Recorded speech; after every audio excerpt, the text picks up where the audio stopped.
ಆಗೈತಿ. ನೋಡಿ ಮ್ಯಾಗ್ನೆಟ್ ಒಳಗಡೆ ಎಲ್ಲ ನೀರ್ ಇಳಿದು ಈ ರೀತಿ ವೈಟ್ ಪೌಡರ್ ಆಗೈತೆ. ಕಾಯಿಲ್ ಎಲ್ಲ ಡ್ಯಾಮೇಜ್ ಆಗ್ಯಾವ. ಪೂರ್ತಿ ಜಂಗ್. ಎಂಜಿನ್ ಡೌನ್ ಮಾಡ್ರಿ. ಇದು ಓಪನ್ ಮಾಡಪ್ಪ ನೋಡೋಣ.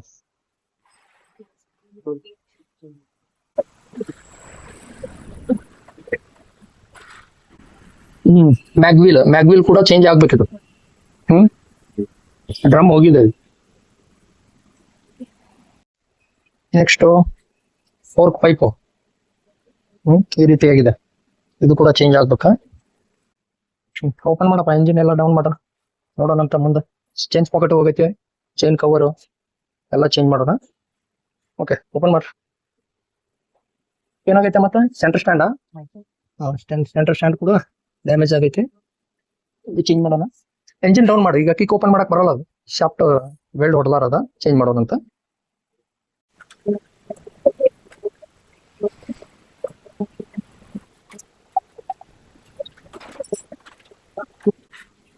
ಪಾಕೆಟ್ ಏನಾಗೈತಿ?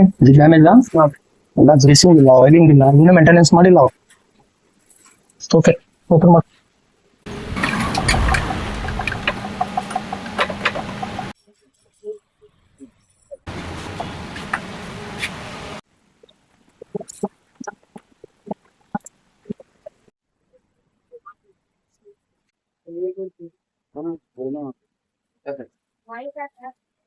Okay, very good.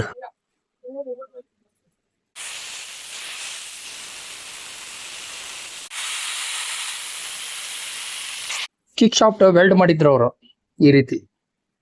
ಇದು ವೆಲ್ಡ್ ಮಾಡಿದ್ರೆ ಮುಗೀತು. ಇಲ್ಲ, ಇದೆಲ್ಲ ಹೊಸದ ಹಾಕ್ಬೇಕು.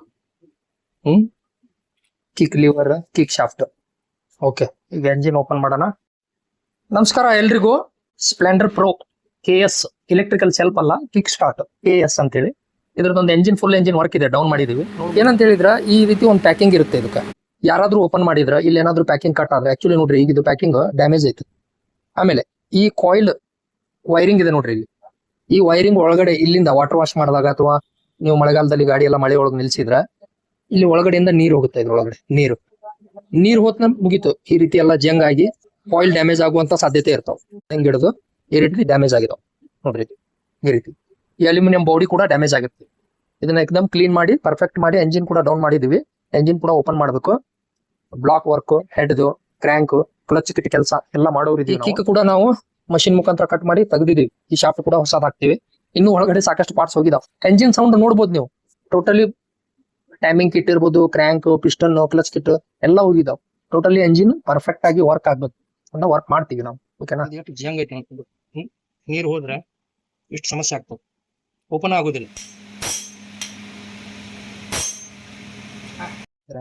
ಈ ರೀತಿ ಸ್ಕ್ರೂ ಬರ್ತಾ ಇಲ್ಲ, ಪಂಚ್ ಮಾಡಿ ತೆಗ್ದೀವಿ. ಇವಾಗ ಈ ಸ್ಕ್ರೂಗಳು ಕೂಡ ಹೊಸದು ಹಾಕ್ಬೇಕಾಗ್ತೈತಿ. ಕಾಯಿಲ್ ಪ್ಲೇಟ್ ಕೂಡ ಡ್ಯಾಮೇಜ್ ಆಗುತ್ತೆ. ಈ ಕಾಯಿಲ್ ಪ್ಲೇಟ್ ಏನೈತಲ್ಲ ಅದು, ಈ ಕಾಯಿಲ್ ಪ್ಲೇಟ್ ನ ಹೊಸದ ಹಾಕ್ಬೇಕು, ಬೇರೆ ಆಪ್ಷನ್ ಇಲ್ಲ. ಈ ರೀತಿ ಕಾಯಿಲ್ ಪ್ಲೇಟ್ ಇರುತ್ತೆ. ಟೈಮಿಂಗ್ ಕಿಟ್ ಎಲ್ಲ ಡ್ಯಾಮೇಜ್.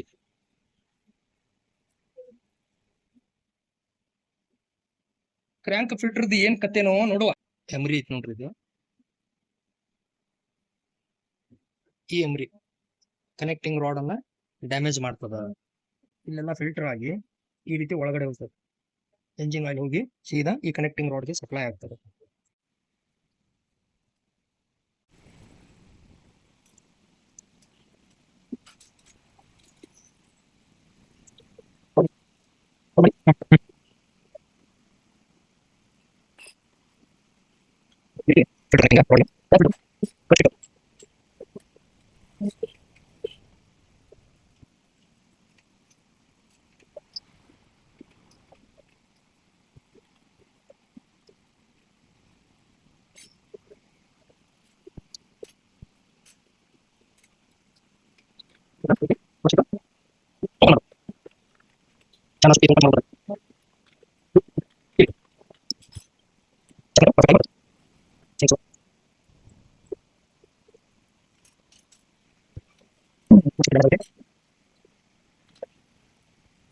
ನೋಡ್ರಿ, ಈಗ ಈ ಡ್ರೈ ಬೋಲ್ಟಿಂಗ್ ನೋಡ್ರಿ ಹೇಗೆ ಕೆಲಸ ಮಾಡಿದಾರ.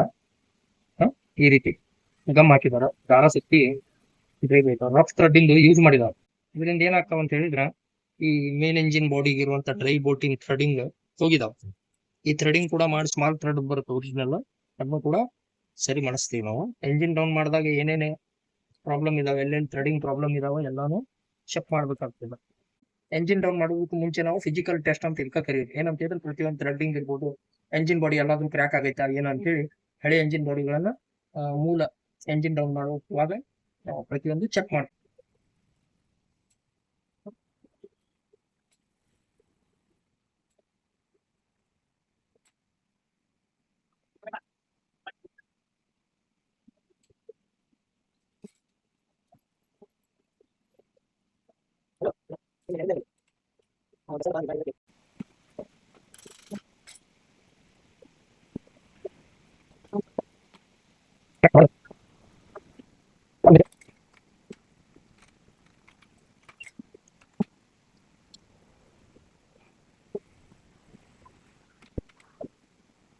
ಸೆಕೆಂಡ್ ಗೇರ್ ಈ ರೀತಿ ಇದ್ರೆ ಸ್ಕ್ರಾಚ್ ಇದ್ರೆ ಸೆಕೆಂಡ್ ಗೇರ್ ಕೂಡ ಚೇಂಜ್ ಮಾಡ್ಬೇಕು. ಆಮೇಲೆ ಪ್ಲೇನು ಇದೆ, ಏರ್ ಚೇಂಜರ್ ನಾಚ್ ಚೇಂಜ್ ಮಾಡ್ಬೇಕು. ಎಷ್ಟು ಹಾರ್ಡ್ ಆಗಿದಾವ ಅಂತ ಯಾವ ಟೈಪ್ ಸೌಂಡ್ ಬರ್ತಾವ, ಹೌದಾ?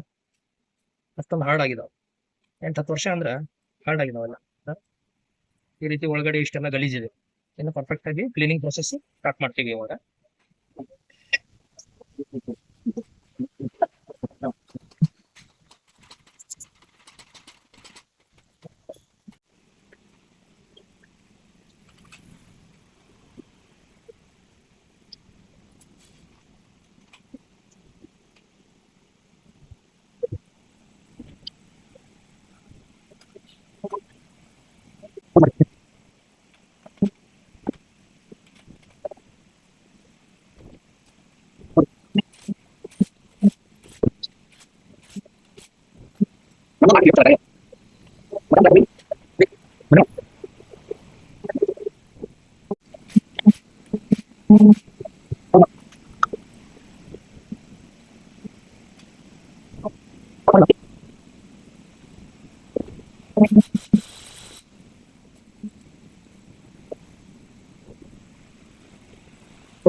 ನೋಡ್ಬೋದು ನೀವು, ಸಾಧ್ಯ ಆದಷ್ಟು 90% ಕೆಲಸ ಅಂತೂ ಮುಗೀತು ಬೈಕ್ದು.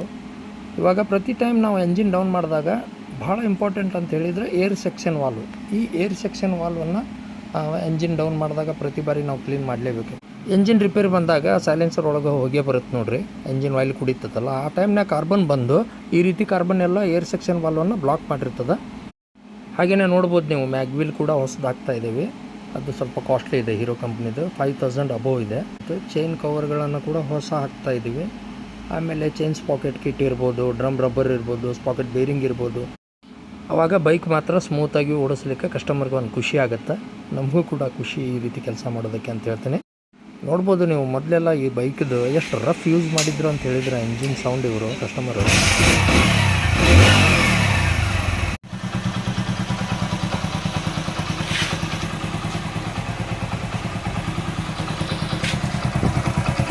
ಮುಂದೆ ಸ್ಕ್ರೀನ್ ಮೇಲೆ ನೋಡಿ ಫ್ರೆಂಡ್ಸ್, ಹಳೆಯ ಎಂಜಿನ್ ಸೌಂಡ್ಗೂ ಇವಾಗ ಇರುವಂಥ ಎಂಜಿನ್ ಸೌಂಡ್ಗೂ ವ್ಯತ್ಯಾಸ ನೋಡಿ ನೀವು.